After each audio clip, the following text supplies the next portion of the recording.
Bonjour à tous. Dans cette vidéo, je vais vous informer des travailleurs admissibles au programme de permis de travail en 14 jours ou en 2 semaines. Ainsi, si vous faites partie de ces travailleurs admissibles, une vidéo sera publiée aujourd'hui même après 4 heures vous expliquant la procédure à suivre si vous souhaitez obtenir un permis de travail en 14 jours. Toutefois, avant de commencer la présentation de cette vidéo, je dois mettre au clair quelque chose qui est important pour moi. Certaines personnes me demandent les références.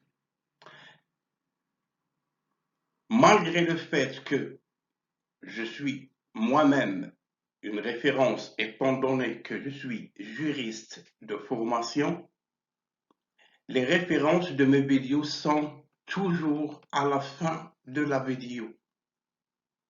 Deuxièmement, mes présentations sont claires, concises et bien expliquées. Sur cette chaîne, j'aborde des sujets juridiques qui peuvent vous aider à ne pas demander une consultation qui va vous coûter entre 300 et 500 $. Si vous n'êtes pas content de ce que je partage avec vous, la raison est simple. Je ne vous ai pas invité à me suivre. Les personnes qui s'adressent à moi en me tutoyant, c'est un manque de respect flagrant. Vous n'avez pas à me tutoyer si vous ne me connaissez pas. Dès qu'on est petit, on a appris à respecter la personne qui est plus âgée que nous et la personne qu'on ne connaît pas. Par principe, on doit vous voyer ces personnes.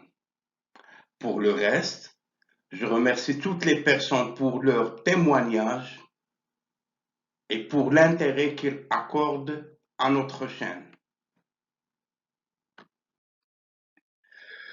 Vous êtes admissible à présenter une demande de permis de travail en 2 semaines si vous faites partie des professions suivantes. Je commence par le CNP et je vais nommer la profession. Gestionnaire des systèmes informatiques, CNP 0213.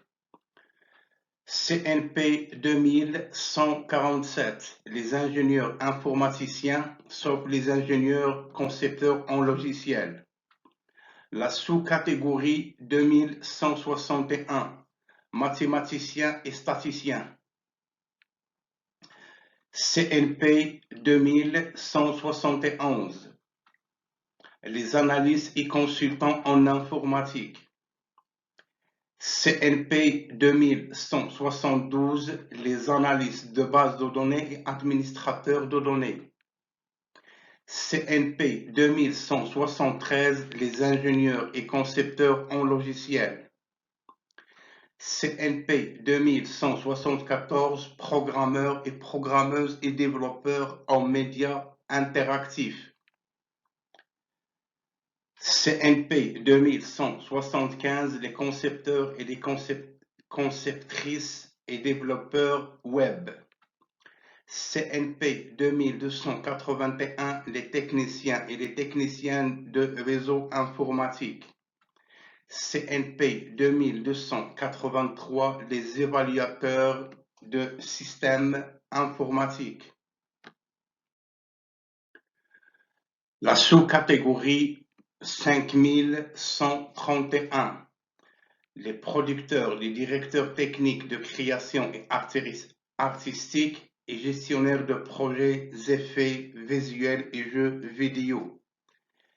Ces postes exigent un minimum de 3 ans d'expérience dans l'industrie des effets visuels, jeux vidéo ou animation dans un ou une combinaison des rôles suivants. Vous étiez producteur, directeur technique, directeur de création, directeur artistique ou gestionnaire de projet, coordonnateur senior ou gestionnaire de département avec 3 ans d'expérience de travail au moins. Un ou plusieurs des compétences pertinentes à l'industrie des effets visuels, jeux vidéo ou l'animation suivante.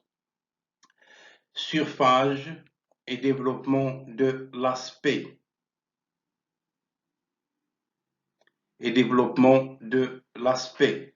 Personnage ou réglage de la simulation. Peinture mat. La gestion de budget et la gestion des équipes ou développement de techniques, pipeline et applications pour effets visuels, jeux vidéo ou production d'animation. La sous-catégorie 5241. Les designers dans le domaine des médias numériques, ces postes, doivent exiger un minimum de 3 ans d'expérience de travail, dont au moins une des compétences suivantes de la conception de médias numériques: modélisation 3D, composition numérique, peinture numérique, environnement numérique et peinture des décors numériques, texture, éclairage, effet de personnage 3D, effets et simulation, design et scénario. Interface graphique ou expérience utilisateur, conception adaptive, réalité virtuelle, réalité augmentée, animation d'un média numérique, création de niveaux pour la conception de médias numériques, logiciel de traitement pour la conception de médias numériques, logiciel et développement.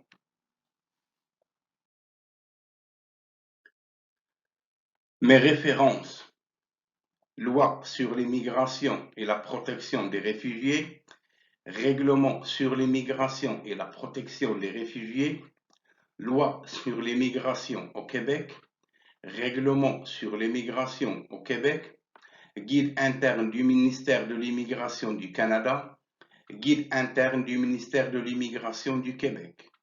L'information fournie dans cette présentation tient compte des règles et des instructions en vigueur au moment de son élaboration, soit le 11 décembre 2021. Bonne chance à toutes et à tous. À la prochaine.